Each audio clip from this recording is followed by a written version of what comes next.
हो क्या रहा है?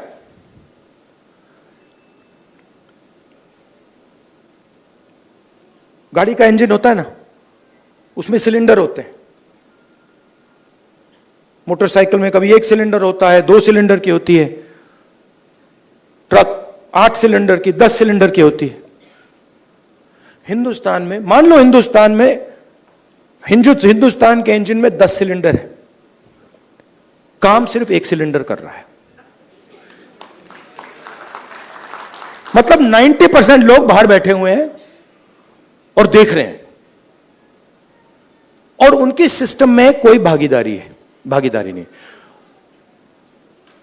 उनके सिलेंडर में ना पेट्रोल मिलता है, ना मेंटेनेंस होती है, ना कोई चेकिंग होती है। 1 सिलेंडर छोटा सा टक टक टक टक टक टक टक टक चल रहा है। कह रहे हैं भैया दुनिया में, और कहते हैं भैया सुपर पावर बन जाएगा। कैसे सुपर पावर बन जाएगा? 90% लोग सिस्टम के बाहर बैठे हुए हैं। हुनर उनके हाथ में है, स्किल उनके हाथ में है, ज्ञान उनके हाथ में है, उनका कोई कनेक्शन ही नहीं है। तो इसीलिए हमने जाति जनगणना की बात उठाई है। और थोड़ा कंफ्यूजन है। देखिए, बीजेपी के लोग कह रहे हैं कि भैया देखो हम जाति जनगणना करेंगे, उसमें ओबीसी का सेक्शन दे देंगे। जाति जनगणना सबसे पहले सिर्फ वहां ओबीसी लिखना का कोई मतलब नहीं है। अलग कम्युनिटीज हैं, हम हर कम्युनिटी की लिस्ट चाहते हैं। पहली बात। दूसरी बात, हमारे लिए यह सिर्फ सेंसस नहीं है, हमारे लिए यह पॉलिसी मेकिंग का फाउंडेशन है, मतलब नींव है। और हम सिर्फ जाति जनगणना की बात नहीं कर रहे हैं।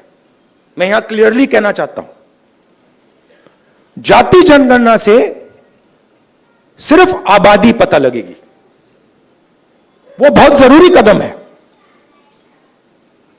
क्योंकि भागीदारी से पहले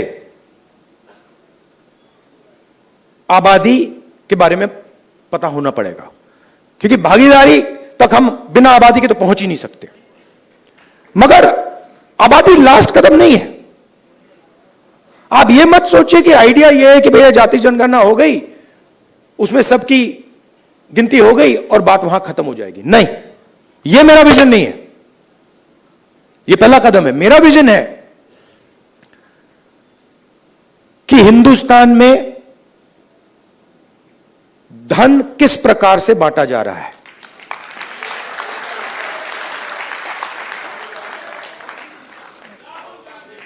ओबीसी के हाथ में कितना है, दलितों के हाथ में कितना है, मजदूरों के हाथ में कितना है, पहली बात। दूसरी बात, हिंदुस्तान के जो इंस्टीट्यूशंस हैं, ब्यूरोक्रेसी हो, जुडिशरी हो, मीडिया हो,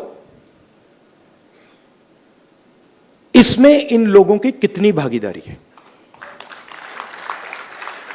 मतलब हम यह समझना चाहते हैं कि कॉन्स्टिट्यूशन ने कहा था कि एक व्यक्ति को 1 वोट मिलेगा, मतलब सारे के सारे हिंदुस्तान के जो सिटीजन्स हैं वो समान है, एक समान है, एक जैसे हैं। तो हम ये पूछ रहे हैं कि अब 70 साल हो गए, कॉन्स्टिट्यूशन हमारे सामने है, इसका समाज पर इफेक्ट पड़ा है, हां या ना, और कितना पड़ा है?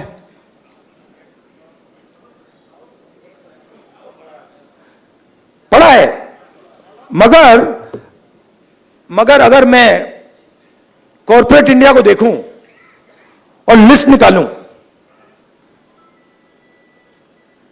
और हिंदुस्तान के 500 सबसे बड़े उद्योगपतियों की लिस्ट निकालूं, मैंने निकाला है, उसमें आपको एक भी दलित, एक भी आदिवासी, एक भी पिछड़े वर्ग का व्यक्ति नहीं मिलेगा। और सिर्फ कॉर्पोरेट इंडिया की बात नहीं कर रहा हूं, आप जुडिशरी देख लीजिए, कॉर्पोरेट इंडिया देख लीजिए, मीडिया देख लीजिए। आप मुझे बता दो, नेशनल मीडिया में दलित एंकर का नाम बता दो मुझे, आदिवासी एंकर का नाम बता दो, ओबीसी एंकर का नाम बता दो, कौन है बता दो। तो नैरेटिव बनाते हैं ना। आप देखिए, हिंदुस्तान में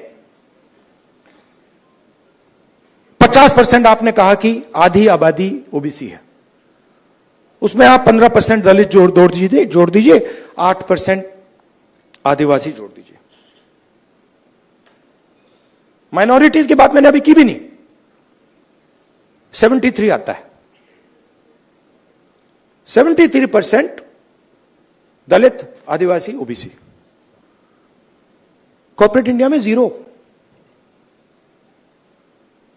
मीडिया में 0। आप हो ही नहीं। तो अब हम अगर पॉलिसी बनाएंगे और हिंदुस्तान की जो सच्चाई, जो रियलिटी है, उसकी बेसिस पे हम पॉलिसी नहीं बनाएंगे तो उसका क्या मतलब है? तो मैं आपसे यह कहना चाहता था कि जाति जनगणना हमारे लिए सिर्फ गिनती नहीं है, जाति जनगणना हमारे लिए पॉलिसी फ्रेमवर्क है।